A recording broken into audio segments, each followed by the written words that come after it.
शेरों का एक झुंड दोपहर की नींद ले रहा था। तभी एक आदमी बिना डरे सीधा उनके पास चला गया। जैसे ही एक शेर आदमी को देखा, वह तुरंत चट्टान से कूद पड़ा। लेकिन हैरानी की बात यह थी कि आदमी पीछे हटने के बजाय दोनों हाथ फैलाकर शेर से स्नेह जताने लगा। इस आदमी का नाम मार्टिन था। वे दोनों खूंखार शेर उसने बचपन से पाले थे। बड़े होने के बाद उन्हें जंगल में वापस छोड़ दिया, लेकिन समय समय पर उनसे मिलने आता रहता था। आज उसे कुछ अजीब लगा। एक शेरनी चट्टान पर लेटी हुई थी और बहुत पीड़ा में दिख रही थी। ध्यान से देखने पर पता लगा कि उसका पैर गंभीर रूप से घायल है। मार्टिन आगे बढ़ना चाहता था, लेकिन तभी नर शेर ने जोरदार दहाड़ लगाकर उसे पास आने से मना कर दिया। मार्टिन को मजबूरन पीछे हटना पड़ा। उसे शक हुआ कि आसपास के शिकारी शेरनी को घायल कर गए हैं, इसलिए शेरों में सतर्कता आ गई है। उसने एक सहायक को पशु चिकित्सक बुलाने भेजा और खुद अपने भाई व परिवार के साथ पास के गांव में जानकारी लेने निकल पड़ा। लेकिन जैसे ही वे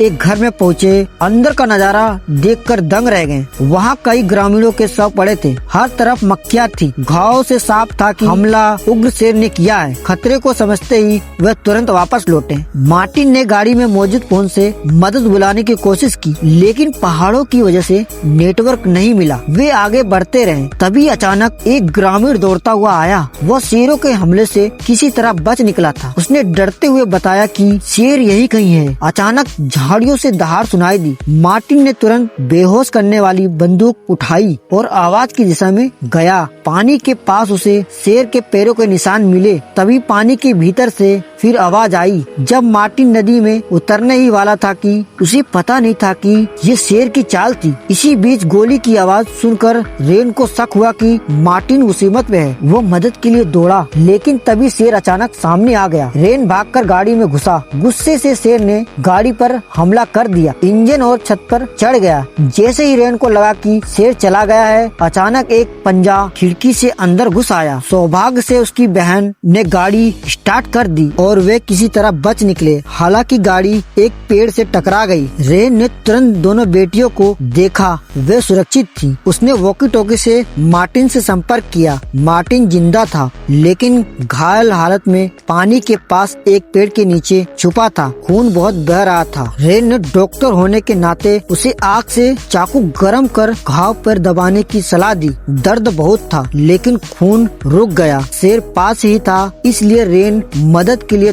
तुरंत नहीं जा सका। आखिरकार मौका देखकर बेटियों ने बहादुरी दिखाई और मार्टिन को बचा लिया, लेकिन खतरा टला नहीं था। शेर बार बार लौटकर हमला कर रहा था। रात में कुछ गाड़ियां आई, लेकिन वे अवैध शिकारी थे। पहले तो वे मदद को तैयार हुए, मगर मार्टिन को पहचानते ही दुश्मन बन गए, क्योंकि वह जानवरों का रक्षक था। इसी बीच शेर ने फिर हमला कर दिया और अफरा तफरी मच गई। अंत में मार्टिन और शेर खाई में गिर गए। शेर बच गया, लेकिन मार्टिन ने अपनी जान देकर उसे खत्म करने का फैसला किया। रेन जब पहुंचा तो मार्टिन खो चुका था। भारी मन से वह अपनी घायल बेटी को लेकर मदद की तलाश में निकल पड़ा। रास्ते में एक खाली घर मिला, जहां वे कुछ देर रुके, लेकिन वह शेर फिर आ गया। रेन ने आखिरकार साहस जुटाकर उसका सामना किया। जंगल में पीछा करते करते वह एक घाटी में पहुंचा, जहां दो और शेर आ गए। अचरज की बात यह थी कि वे दोनों शेर उसी उम्र शेर से भिड़ गए और रेन की जान बचा ली। इस तरह रेन मौत के मुंह से वापस लौट आया।